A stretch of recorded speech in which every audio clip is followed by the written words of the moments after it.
Bueno, lo que se hizo esperar era la entrevista, pero que ya estamos listos, ya está esperando obviamente en línea, así que lo vamos a presentar nuevamente y lo hacemos formal, como tiene que ser. Bienvenido a la mañana de Contacto Inicial, Fernando Berecochea, presidente del Instituto de Vivienda de la provincia del Chaco. Walter y Martín, te saludamos, ¿cómo estás? Hola, buen día, Walter, Martín, un saludo para ustedes y para toda la gente. Bueno, muchísimas gracias, Fernando, porque queríamos conversar contigo con respecto a temas relacionados obviamente con el Instituto de Vivienda, así que arrancamos prácticamente esta charla conociendo un poquito cómo están trabajando ustedes en esta temporada en lo que tiene que ver con la proyección de las obras o la continuidad, obviamente, de la construcción de vivienda en la provincia.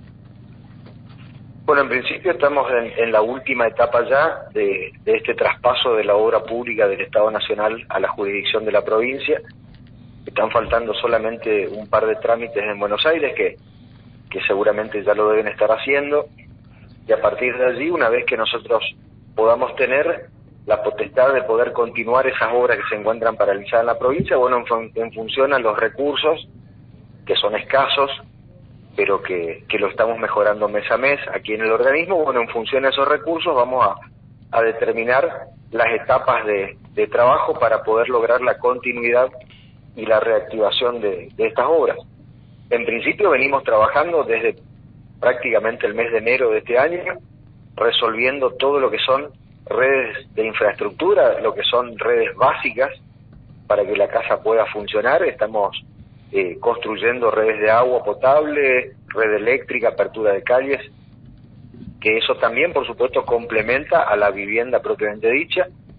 El Estado Nacional nos exige a la jurisdicción que en aquellas localidades en donde vayamos a reactivar obras de viviendas, tengamos ya iniciadas o terminadas esta red de infraestructura, y eso es un problema porque la provincia del Chaco a través del Instituto de Viviendas, había tomado la decisión más o menos en febrero o marzo del año pasado de desfinanciar las redes de infraestructura, con lo cual nos queda mucho trabajo por hacer.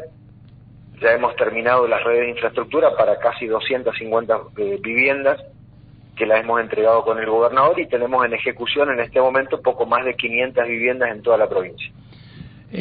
Fernando, te pregunto porque nos están conectando por la línea de WhatsApp acá, con relación a las viviendas que fueron entregadas allí sobre Avenida Las Heras al fondo.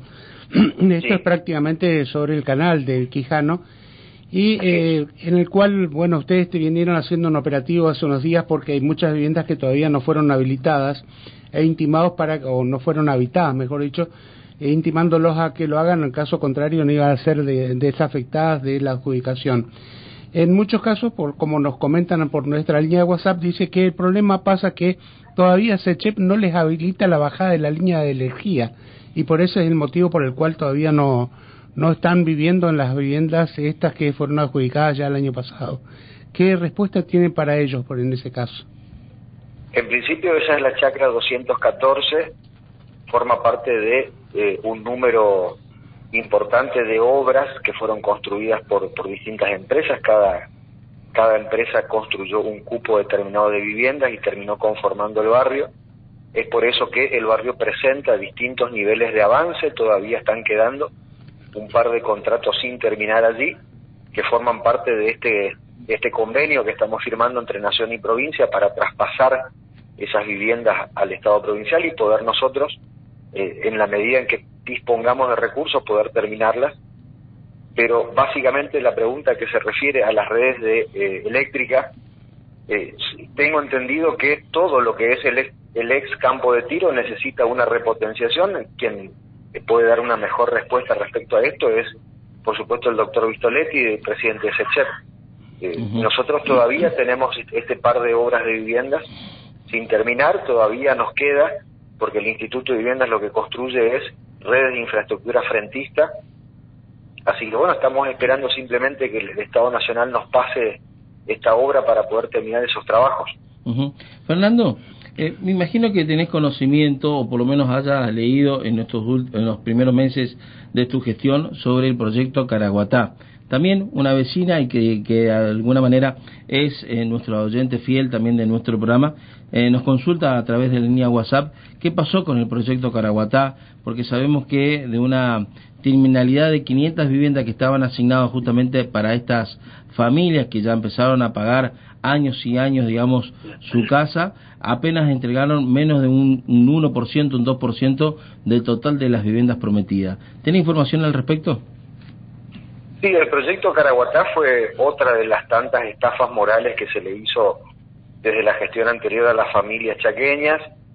Se había previsto construir estas viviendas aquí al costado del parque, no recuerdo el nombre, aquí en el sector norte de la ciudad de Resistencia. Por supuesto que esos terrenos no estaban habilitados para hacer la obra, no tenían factibilidades tampoco en materia de red de infraestructura y en definitiva, en poco tiempo estas familias que habían recibido la promesa de tener su vivienda en ese sector de la ciudad se dieron cuenta de que esto había sido solamente una promesa de campaña del entonces candidato gobernador Domingo Pepo, y a partir de allí comenzó un proceso de muchos años, un penar continuo de estas familias que vinieron a buscar respuestas al instituto, y en ese momento estamos hablando de prácticamente el 2013, 2014, la gestión de Pepo. Sí.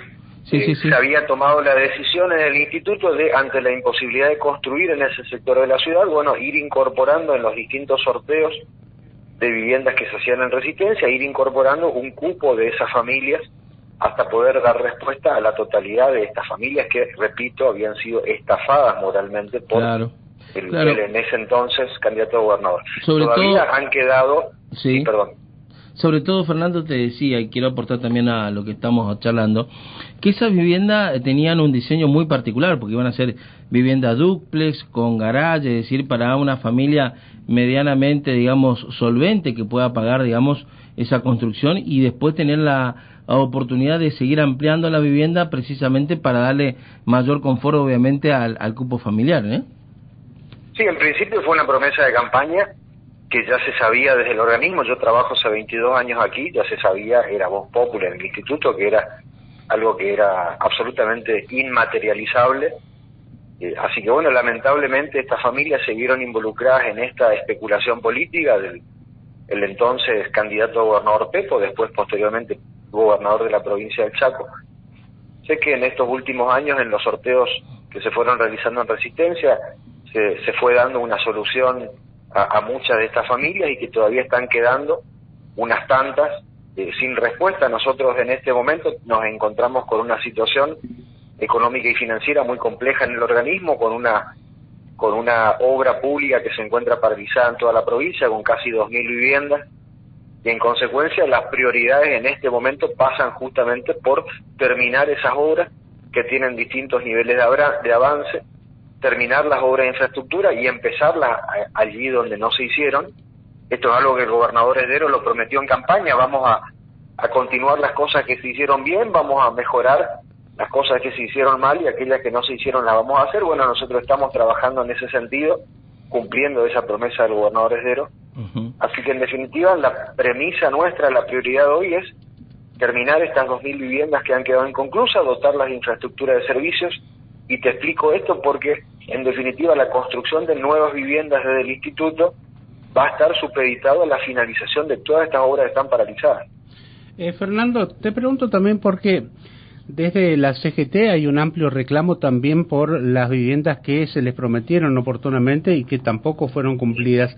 ¿Eso cómo queda para poder llevar tranquilidad a los empleados o a los afiliados o futuros adjudicatarios de esas viviendas que todavía siguen esperando? Hay unas 40 familias aproximadamente que fueron acercadas al instituto por la CGT de una obra que se encuentra en un estado de avance de alrededor del 45% en la chacra 137, avenida Hernán Arias, ya contra el canal. Forma parte de este programa nacional de construcción de viviendas que financiaba la obra pública de viviendas en la provincia del Chaco, que de hecho se ha producido desde hace 20 años en la provincia. Yo lo he repetido en varias oportunidades. La política habitacional del Chaco estaba absolutamente condicionada por la política habitacional de Nación, desde el momento en que el financiamiento de la construcción de viviendas era financiamiento del Estado Nacional. Las obras en la provincia se han paralizado en distintos meses del año pasado, pero prácticamente desde el mes de septiembre comenzó la paralización de obras en la provincia, y entre ellas esta obra de la CGT de la Chacra 137, y hasta tanto no se termine el traspaso formal y legal de las obras de viviendas del Chaco desde la Nación a la provincia, nosotros no podemos continuar esa obra. Lo que estamos haciendo en ese caso, en la Chacra 137, es dotarle de infraestructuras a aquellas casas que estaban terminadas y que fundamentalmente tenían familias viviendo allí con una situación de precariedad absoluta, con conexiones eléctricas clandestinas, con un servicio de agua absolutamente ineficiente, porque reciben agua de conexiones en muchos casos realizadas con mangueras que se utilizan para regar el jardín de una vivienda.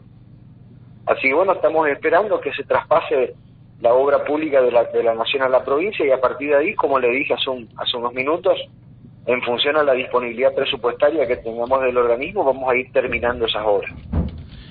También te pregunto, Fernando, por el tema de lo que tiene que ver, y seguramente va en relación a esto de la paralización de Nación de enviar fondos, y sobre todo la paralización de obras públicas, el edificio que se debía haber construido, los edificios y de vivienda que se debían construir allí en el predio del ex hospital pediátrico, ¿no? En esa misma situación está todo. Sí, no, pero eso no es del Instituto de Viviendas, eso se iba a construir a través del programa Procrear. Tengo entendido, por una charla que tuvimos con el secretario de Vivienda de Nación, no es un tema que en particular a nosotros nos incumba como organismo, porque vuelvo a insistir, es programa Procrear. Tengo entendido que ese fondo fiduciario estaban analizando la posibilidad de eliminarlo, así que sinceramente no tengo novedades respecto a si va a haber o no continuidad de esa obra. No depende del Instituto de Vivienda.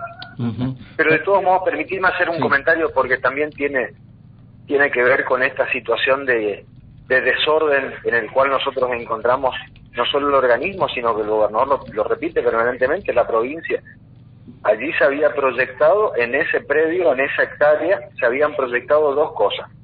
Por un lado, el edificio de INSEP, exacto, que iba a albergar las oficinas y los consultorios de INSEP, y en las 3/4 partes de esa hectárea que quedaba libre se habían diseñado y se iba a construir 300 departamentos, y escucharon bien, 300 departamentos, en una obra que no tenía un estudio socioambiental efectuado. Nadie analizó si ese sector de la ciudad podía albergar a 300 familias, haciendo un promedio 1.200 personas, con 300 vehículos, suponiendo que cada familia tiene su vehículo, en un sector de la ciudad en donde las redes de infraestructura son viejas. No sabíamos, y los ciudadanos de Resistencia no sabíamos si el sistema cloacal iba a aguantar en una sola hectárea que de pronto 300 departamentos se conecten al sistema cloacal, y lo mismo ocurre con la provisión de agua y la provisión de red eléctrica. Tampoco se había analizado qué impacto iba a tener 300 vehículos teniendo enfrente, en la vereda de enfrente de los departamentos, a la escuela primaria y secundaria del María Auxiliadora, con todo el movimiento que implica ese establecimiento escolar, sobre todo en determinados horarios picos, en doble turno. Tampoco se estudió qué impacto iba a tener la proximidad del Hospital Perrando, a 100 metros de esa obra. En definitiva, la verdad que era de una irresponsabilidad absoluta. Afortunadamente la obra no se continuó, así que en definitiva, si bien no depende del Instituto de Viviendas la continuidad de esa obra, si a mí me pidiera una opinión el secretario de Vivienda de la Nación, por supuesto que mi opinión es absolutamente negativa a un emprendimiento de ese tipo. Porque similar situación están viviendo todos los vecinos alrededores de las torres del edificio Sarmiento, con los problemas de cloacas que existen y el tema de la provisión de agua potable, justamente por la gran cantidad de departamentos que se instalaron allí, afectando a todo ese vecindario cuando se están proveyendo de agua potable, sobre todo con instalaciones que datan de los años 70. Pero por supuesto, es cierto, la ciudad de Resistencia tiene un problema muy importante con redes de infraestructura, justamente por la falta de planificación del crecimiento de las redes de infraestructura en función a cómo va creciendo la ciudad. La ciudad crece de manera desordenada y esto es un problema porque en definitiva, en principio trae dos problemas principales. Por un lado, el costo económico que le significa al Estado estar haciendo permanentemente extensiones de redes de infraestructura porque se ha decidido de mala manera o equivocadamente cuál es el lugar en donde se va a sentar la obra. En lo que a mí respecta a los barrios que construye el Instituto de Viviendas, tengo el caso, por ejemplo, en Quitilipi, de 250 viviendas que se encuentran en el campo. Tengo que hacer una extensión de redes eléctricas y de agua de casi 1 kilómetro atravesando el campo, y esto respondía a una lógica clara. Una vez que el Estado construía la red de infraestructura, automáticamente se valorizaba todos los terrenos vacantes que se encontraban entre la ciudad y la obra. O sea, esto era una maniobra que perjudicaba claramente al Estado, y por otro lado, el perjuicio para las propias familias, porque para poder tener la presión suficiente de agua, tenemos que tener un sistema de red de provisión de agua que pueda abastecer a las cantidades de viviendas que nosotros colocamos. Esto mismo que usted me planteaba recién de la chacra 214, no alcanza solamente con hacer 400 viviendas todas juntas en un sector de la ciudad que requiere de repotenciar el sistema, que eso significa realizar trabajos extraordinarios porque hay que hacer nexos que puedan justamente brindarle a la familia la posibilidad de tener la atención suficiente, en este caso eléctrica, para poder desarrollar su vida. Aquí, donde caía el barrio, caía, y después veíamos cómo hacíamos para resolver la provisión de agua, cómo hacíamos las aperturas de calles. Y eso también afectaba al municipio porque también afecta a la provisión o a la recolección de residuos, y eso también afecta al sistema de transporte porque tenemos un montón de familias que se quedan desconectadas prácticamente de la ciudad. En definitiva, tiene que ver con este desorden que menciona el gobernador permanentemente. Fernando, te pregunto también porque, bueno, esto parece una pregunta de escuela primaria, pero bueno, es verdad que hay mucha gente que se va aprendiendo a esta charla, se va aprendiendo a nuestro diálogo y tiene muchas inquietudes, y vos sabés la cantidad de mensajes que nos está llevando a nuestra línea WhatsApp.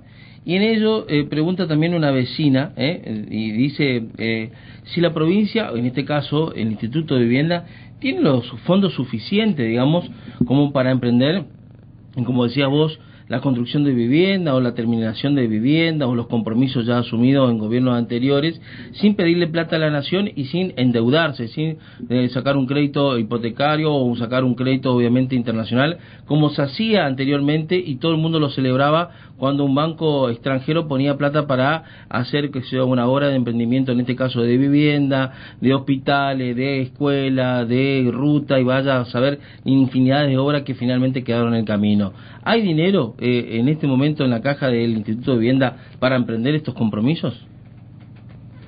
En principio, un asterisco a lo que estabas comentando, y yo estoy de acuerdo con vos. El financiamiento de la obra pública en materia de viviendas en Chaco, en general, partía no de recursos genuinos del Estado, sino partía de una práctica habitual en los gobiernos anteriores, que partía de la impresión de billetes. Acá los recursos no pasaban por recaudación de exportaciones o de importaciones o por impuestos. Acá pasaba simplemente por cuánto necesitamos de lo que se imprime, y eso es lo que nos llevó a nosotros, entre otras cosas, a tener esta situación de crisis económica tan angustiante que estamos pasando. El instituto tiene recursos muy limitados, la sábana es muy corta, lo repite el gobernador permanentemente, y es cierto, la sábana es muy corta, y para colmo, entre el desorden administrativo que teníamos en el organismo, las casi 800 familias que habían sido obligadas a ingresar a obras sin terminar en toda la jurisdicción provincial, y bueno, estamos haciendo el mejor esfuerzo para tratar de cumplir lo que nos pide el gobernador. Seamos eficientes y eficaces en el manejo de los recursos. Cada vez que se tome una decisión respecto a alguna obra que se va a continuar o que se va a hacer, bueno, tenemos que ser lo suficientemente hábiles para ser certeros justamente con el destino de esos recursos. Nosotros estamos mejorando mes a mes la recaudación del organismo. Hemos incrementado porcentualmente un 303% la recaudación por el cobro de cuotas de viviendas interanual de agosto de este año con respecto a agosto del año pasado. Hemos mejorado sustancialmente la recaudación por FONAVI, que nos gira el Estado Nacional a todas las provincias, a todos los IPB de la provincia del país, pero sigue siendo insuficiente el dinero que tenemos. Por lo tanto, lo que estamos haciendo es trabajar en etapas, priorizando en primer lugar aquellas familias que están hace meses, desde septiembre, octubre del año pasado, viviendo en casa, que no tienen luz, que no tienen agua, Exacto. que no tienen apertura de calle. Así que bueno, estamos utilizando todos estos recursos, estos fondos que nos brinda el ciudadano que entendió que pagar la cuota de la vivienda es una responsabilidad civil de devolverle al Estado lo que el Estado hizo por ellos, que fue otorgarle justamente su vivienda. Y bueno, por nuestro lugar, por nuestras manos pasa el ser justamente eficientes y eficaces en el manejo de esos recursos. Fernando, te pregunto por qué, si bien hay muchos planes y todo, por lo general venían a 25 o 30 años de pago de la vivienda, ¿se fueron ajustando realmente las cuotas con relación a lo que hoy por hoy ganan los empleados públicos adjudicados de estas viviendas? No, las cuotas del Instituto de Viviendas no se actualizan por inflación, no se actualizaban por inflación, pero bueno, tiene que ver con esto que usted decía. Porque si no así es imposible, porque así es imposible si no volver a hacer viviendas si tenemos una cuota de hace 20 años atrás con una cuota a lo mejor de 1.000, 1.500, 2.000 pesos mensuales. Pero por supuesto, pero 2.000 pesos estamos hablando de un kilo de pan y menos que se también. Pagaba por una casa que cuesta 50 millones de pesos hoy, digamos. O sea, la verdad que es una locura, pero tenía que ver con este sistema de financiación de la obra que usted mencionaba. La plata se imprimía. Acá no pasaba por los recursos propios, entonces los recursos propios dejaron de ser importantes. Y nosotros ahora estamos trabajando en recuperar justamente ese valor de cuota porque necesitamos el aporte de todos para poder seguir dando respuestas. Ayer a las 2 de la tarde tuve una reunión a través de Zoom con los otros 4 presidentes de IPB del NEA, Corrientes, Chaco, Formosa y Misiones, y estábamos conversando con ellos qué porcentaje representaba el recupero de cuotas respecto a lo que reciben por FONAVI, y por otro lado, cuál era el valor de cuota que ellos cobraban por las viviendas que efectuaban o que construían a través del IPB. En Corrientes representa el 50% lo que ellos recuperan por pago de viviendas respecto a lo que reciben de FONAVI. En el Chaco estamos hablando del 10%. En Misiones representa el 60% lo que ellos recaudan por el pago de cuotas respecto a lo que reciben por FONAVI, y no tiene que ver con la cantidad de familias que aportan, tiene que ver exclusivamente con los valores de cuotas que se manejan. ¿Y qué valores tiene, Fernando, la región? Entre Ríos está cobrando 216.000 pesos, lo tengo anotado porque lo quería conversar con el directorio justamente de esto. Entre Ríos cobra 216.000 pesos por mes el valor de una casa propia, que es lo que se está entregando últimamente en Chaco, que es lo que quedó inconcluso. Corrientes está cobrando por la misma casa 180.000 pesos, es la provincia de las otras 4 que menos cobra. Misiones cobra 208.000 pesos y nosotros en el Chaco estamos a duras penas llegando a 50.000 pesos del valor de la cuota. La verdad que es una locura. Son solamente 23.000 familias las que aportan en la provincia. Así que en definitiva los recursos son muy escasos. Nosotros vamos a continuar, por supuesto, ajustando el valor de la cuota en función a un valor promedio del alquiler de una vivienda aquí en Resistencia. Me parece que es una cuestión lógica. Nos tenemos que arreglar con los recursos que tenemos, los propios, y los propios son escasos. Fernando, vale la pena resaltar, y cae prácticamente de maduro, preguntarte esto: ¿cuánto le cuesta a la provincia una vivienda promedio, no más de 49, 50 metros cuadrados cubierto, digamos, para una familia chica, es decir, un matrimonio y un hijo o una criatura, digamos, en edad escolar? Es que el cálculo es simple y es rápido. Para tener una idea muy por arriba del costo de la vivienda, es por cada metro cuadrado de obra nueva de vivienda hay que multiplicar por 1 millón.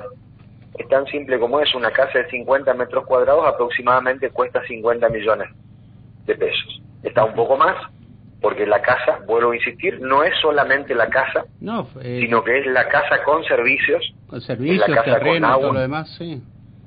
Y los servicios cuestan por lote al Instituto de Viviendas entre 6 y 10 millones de pesos por lote en función a la distancia a la que tenemos que traer la luz o el agua o la apertura de calle. Exactamente. O sea que estamos un número importante. Fernando, por último, y agradeciendo este contacto, porque bueno, no solamente tenemos mucha, digamos, consulta para hacerte, sino que el YouTube no nos va a permitir subir tanto material, porque nos estamos pasando más de media hora de esta entrevista. Simplemente para redondear y saber, más o menos para que la gente conozca, qué otro trabajo, qué otra obra están haciendo y qué querés comunicarle justamente al pueblo de la provincia con respecto a tu función como presidente del instituto. En principio que confíen en el gobernador Leandro Esdero y en el equipo que él formó. Estamos trabajando todos los días muy fuerte para ordenar. Este es un año de ordenar, nos dice el gobernador, y efectivamente nosotros lo estamos haciendo aquí en el organismo. Estamos no solo recomponiendo todas estas situaciones injustas que se fueron generando el año pasado, sino que además nos vamos a hacer cargo desde el organismo, por pedido del gobernador, en convenio con el Ministerio de la Producción, en terminar de vuelta en etapas y en función a los recursos disponibles, terminar estas casi 4.000 viviendas que construyó IAFEP a través de las cooperativas, que fueron denunciadas en su momento por la doctora Clelia Ávila. Las vamos a terminar, y por otro lado, en convenio con el Ministerio de Desarrollo Humano, vamos a comenzar a construir módulos habitacionales con el programa Ñachec. Tenemos mucho trabajo por hacer, los recursos son escasos, pero que tengan plena confianza. Estamos en un año de ordenar y vamos a lograr encauzar esta provincia. Es lo que el gobernador lo dice permanentemente, y yo confío ciegamente en él, lo veo permanentemente, lo acompaño, así que... Fernando, dejamos una próxima charla para hablar obviamente de las viviendas destinadas a los movimientos piqueteros o de estas fundaciones que se armaban precisamente en función de conseguir dinero para crear, o mejor dicho, construir vivienda para cierto grupo. Pero eso lo dejamos como tarea para la casa, para la próxima entrevista. ¿Te parece así? Perfecto, muchas gracias a usted, perdón por lo extenso de la... No, al contrario, necesitamos hablar importante contigo. Hablar de esto. Y sí, muy importante también. Te agradezco esta charla y de ya contar con los micrófonos de contacto inicial, Radio Atlantis, Sensación y Eclipse para, comunicar obviamente todo tu trabajo que vienen realizando allí en el instituto, ¿sí? Abrazo grande. Un abrazo, que tenga buen día.